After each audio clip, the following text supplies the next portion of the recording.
3. Baik, bismillahirrahmanirrahim. Assalamualaikum warahmatullahi wabarakatuh. Kami dari kelompok 7 dengan anggota demikian ingin mempresentasikan hasil proyek kelompok kami. Untuk urutan presentasi sendiri, yang pertama adalah diawali dengan running dan alur jalannya program. Jadi sebelumnya di sini kami udah merunning terlebih dahulu programnya, dan untuk codingannya sendiri ini ada koperasi pinjam. Di mana untuk alur yang pertama dari package DB ini untuk lalu package DAO, lalu package koperasi, dan yang terakhir adalah package main. Untuk alur yang pertama yaitu package DB, yaitu ada di sini package DB mempunyai satu kelas yaitu My Connection, di mana fungsinya untuk menghubungkan antara NetBeans atau mengkoneksikan antara NetBeans dengan database dari database untuk menampung datanya nanti. Di sini database akan menggunakan koperasi. Lanjut ke package selanjutnya yaitu DAO yang akan dijelaskan oleh Arya. Kepada Arya dipersilakan. Oke.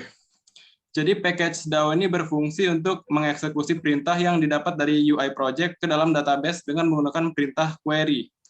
Di DAO ini juga ada satu kelas, hanya ada satu kelas yaitu nasabah DAO, dan terdiri dari beberapa metode seperti metode add nasabah individu, lalu bawah add nasabah perusahaan, ada juga metode get nasabah individu, ke bawah lagi ada metode get nasabah perusahaan, dan ada metode get rekening, lalu ada metode next ID, dan ini udah terakhir, next rec, dan ada add rekening. Lalu ada metode update saldo.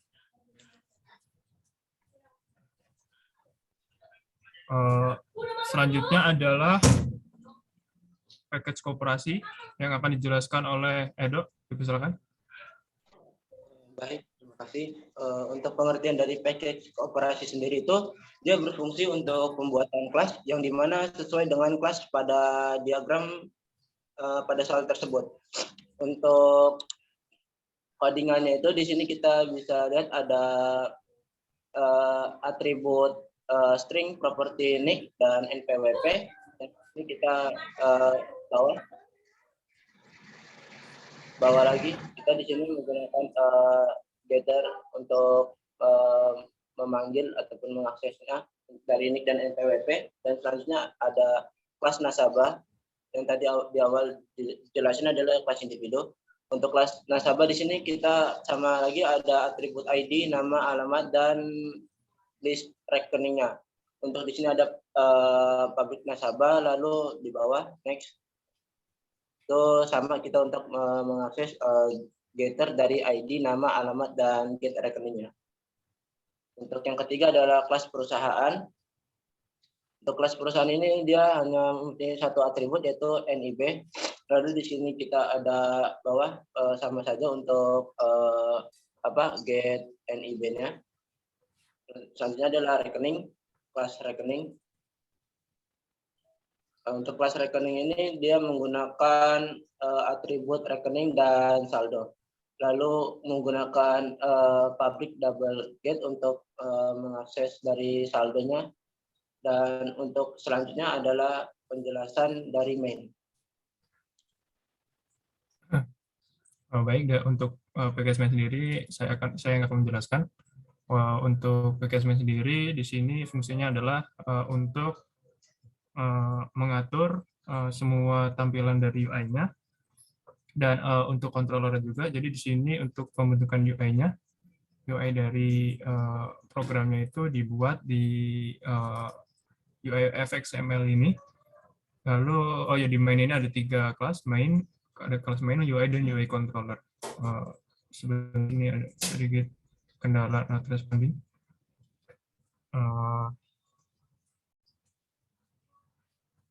Sebentar.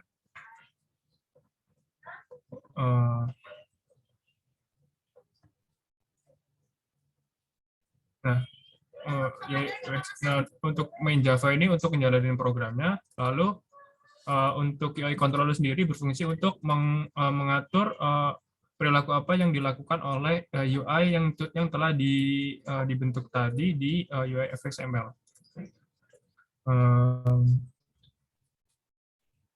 Jadi intinya adalah untuk pembentukan dari UI programnya itu dilakukan oleh UI FXML, dan untuk controller dari UI yang telah dibentuk sebelumnya itu dilakukan oleh UI controller ini.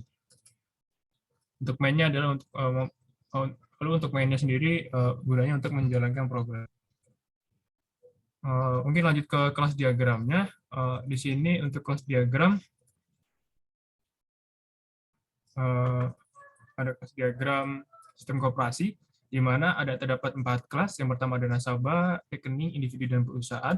Di mana untuk nasabah sendiri merupakan abstrak kelas, dan untuk individu dan perusahaan sendiri merupakan subkelas dari nasabah.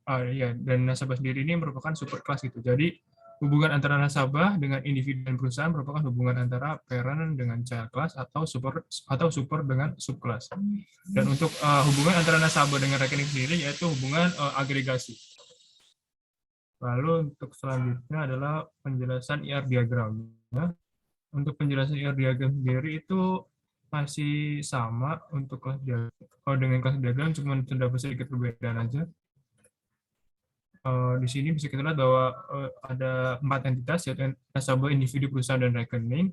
Nah, karena untuk hubungan antara nasabah dengan individu dan perusahaan merupakan hubungan antara parent dengan child class atau super dan subclass, maka bentuk dari hubungan tersebut di dalam IR diagram adalah seperti ini. Jadi individu dan perusahaan terdapat di dalam entitas nasabah, di mana dia mewarisi semua atribut dari nasabah sebagai superkelasnya. Dan untuk individu punya atribut khusus yaitu NIB dan NPWP, sedangkan perusahaan atribut khusus adalah NIB. Lalu hubungan antara nasabah dengan rekening untuk yang agregasi tadi adalah seperti ini relasinya. Jadi untuk setiap nasabah pasti memiliki satu atau lebih rekening, sedangkan untuk rekening mungkin saja dimiliki oleh satu nasabah. Lanjut ke implementasi kelas diagram dan IR diagram ke dalam programnya. Untuk implementasi kelas diagram dan IR diagram sendiri itu sama, karena pada dasarnya mereka sama. Jadi untuk implementasinya ke dalam program adalah pada aplikasi di sini udah ada 4 kelas yang tadi sudah di deskripsi di dalam kelas. Ada individu, nasabah, perusahaan, dan rekeningnya. Di mana untuk setiap kelas tadi kan sudah dijelasin apa aja isinya. Lalu untuk komponen desain UI-nya yang digunakan di sini mungkin akan dijelaskan oleh Edo. Baik, untuk dari komponen-komponen dari UI-nya sendiri, di sini kita ada table individu, perusahaan, dan transaksi. Untuk di situ kita ada nama, alamatnya adalah text field-nya. Untuk tambah dan formulir adalah button-nya. Untuk di sini adalah table implementasi dari apa yang nanti kita akan tambah, dia akan muncul di situ. Lalu di situ ada table perusahaan, ke perusahaan. Dia sama seperti table individu. Di situ ada text field dan button-nya. Lanjut ke transaksi. Transaksi ini bedanya hanya ada untuk fitur search dari ID rekeningnya. Oke, mungkin next program dijelaskan oleh Donda. Baik, untuk dari komponen desainnya sudah dijelaskan. Selanjutnya adalah menjelaskan kode program. Dan untuk merespon triggernya, sekalian dari menjelaskan dari UI tadi. Jadi untuk kode dari trigger dari node-nya itu misalnya buton klik. Jadi di sini mungkin di controllernya penjelasannya. Jadi misalnya kita lihat di sini untuk pada individu ada button tambah. Untuk button tambah sendiri controllernya ada pada method button tambah individu. Nah ini untuk perintah-perintah. Jadi setiap action yang kita klik di dalam setiap kita mengklik button tambah ini, maka semua action di dalam method ini akan dilakukan. Lalu untuk tambah hapus formulir individu juga sama konsepnya. Hapus formulir, hapus individu ini. Lalu untuk refresh individu adalah ini untuk kontrolernya. Dan untuk perusahaan misalnya buttonnya itu sama konsepnya, cuman beda ini aja sih, beda namanya aja, konsepnya sama gitu. Untuk button mungkin lanjut ke implementasi tabelnya. Komponen desain ini udah, kode program. Nah, pokoknya intinya dari semua action yang dijalankan di dalam UI-nya ini itu dikontrol oleh suatu kelas yang namanya kelas UI controller ini. Intinya seperti itu. Untuk selanjutnya adalah implementasi tabel di dalam Java Effect. Untuk implementasi tabelnya di sini udah kami gunakan. Untuk di sini ada tabel. Nah, di mana tabel ini sendiri fungsinya untuk menampilkan data dari database. Ketika nanti datanya udah ada, di sini juga tabel. Ini ada tabel lagi, di sini juga tabel. Jadi fungsinya itu.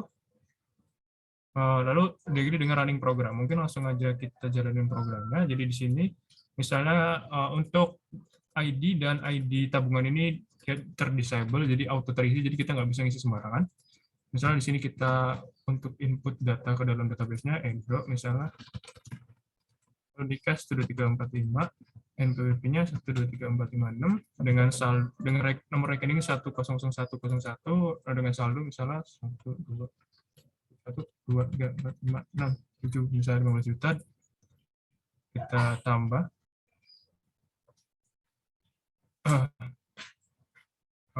Sedikit not responding.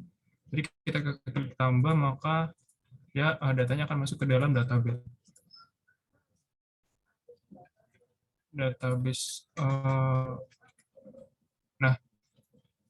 Jadi untuk input yang pertama sukses, dia udah masuk ke dalam database-nya. Untuk Edo di sini bisa kita lihat. Nah, untuk urutan rekening baru, misalnya di sini kita bisa buat rekening baru lagi dengan nomor rekeningnya auto terisi.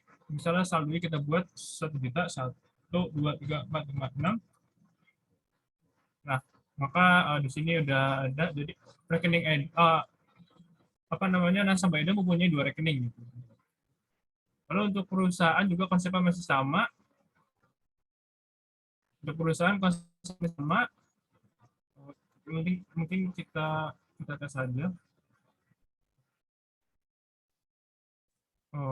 Perlu kita tes atau enggak, mungkin karena keterbatasan waktu, karena konsepnya sama, kita skip dulu aja.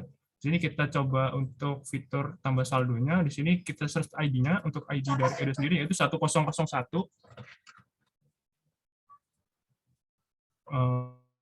Benar, ini kita search menggunakan fitur search yang tadi. Sedikit not responding. Nah, ini untuk Edo, dia punya 2 rekening. Misalnya kita tambahin rekening yang kedua dengan saldo tambahan 500.000. 1, 2, 3, 4, 5 tambah. Nah, sukses. Maka untuk rekening Edo sendiri yang kedua itu bertambah dari 1 juta menjadi 1.500.000. Nah, bertambah. Lalu untuk tarik saldonya di sini 1001, rekening Edo yang kedua kita tarik saldo 1 juta. 1, 2, 3, 4, 5, 6. Nah, sukses, maka harusnya berubah menjadi 500.000. Refresh 500.000. Nah, jadi konsepnya seperti itu. Untuk perusahaan, karena konsepnya sama, mungkin tidak perlu disangkakan lagi karena ada keterbatasan waktu juga. Jadi untuk urutan presentasi, mungkin kita cek dulu dari database-nya itu. Nah, ini udah masuk database-nya ke dalam database. Udah masuk ke dalam database-nya. Jadi untuk urutan presentasinya sudah terpenuhi semua. Mungkin karena keterbatasan waktu, saya akhiri saja. Saya cukupkan untuk presentasi kelompok kami. Terima kasih. Saya mewakili kelompok. Mohon maaf jika ada kekurangan dan kesalahan apapun itu. Sekian, terima kasih. Saya akhiri. Wassalamualaikum warahmatullahi wabarakatuh.